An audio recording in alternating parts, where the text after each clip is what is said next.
Hi అండి, welcome to my channel.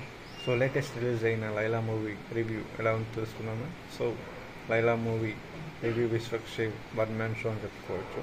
మొత్తం విశ్వక్షేవ్ తప్ప సో మొత్తం వన్ మ్యాన్ షో ఇది. సో లేడీ గెటప్ చేసిన విశ్వక్షేవ్ గారు సో వేరే లెవెల్, అసలు మీరు అన్బిలీవబుల్, అసలు వేరే లెవెల్లో ఉంటుంది విశ్వక్షేవ్ గారు లేడీ గెటప్. అంటే హైలైట్, సినిమాకి పెద్ద హైలైట్ ఉంది లేడీ గెటప్పే.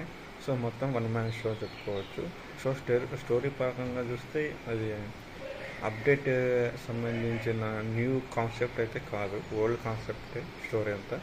సో సినిమా అయితే కొత్తదనంలో తీసుకొచ్చారు, కానీ అంత స్టోరీ కొంచెం కొంతమంది నచ్చుతుంది, కొంతమంది నచ్చుకోవచ్చు స్టోరీ పరంగా చూసుకుంటే. సో మొత్తంగా అయితే విశ్వక్షేవ్ వన్ మ్యాన్ షో అయితే సినిమా అయితే అదరపోయింది.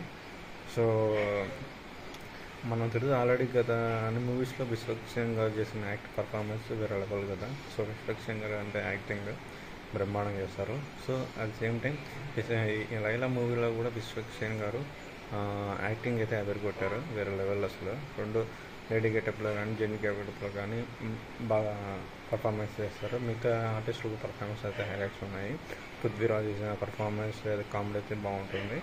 సో గత 2 రోజుల నుంచి వివాదాలు సృష్టించిన కొన్ని లైలా మూవీ ప్రీ ఈవెంట్ అప్పుడు, సో ఈ మధ్యలో రిలీజ్ అయిన మూవీ అయితే బాగుంది.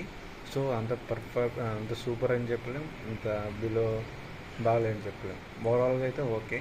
సో లైలా మూవీ అయితే ప్రస్తుతానికైతే పబ్లిక్ టాక్ పరంగా చూస్తే సో వన్ మ్యాన్ షో విశ్వక్షేవ్ అని చెప్పుకోవచ్చు.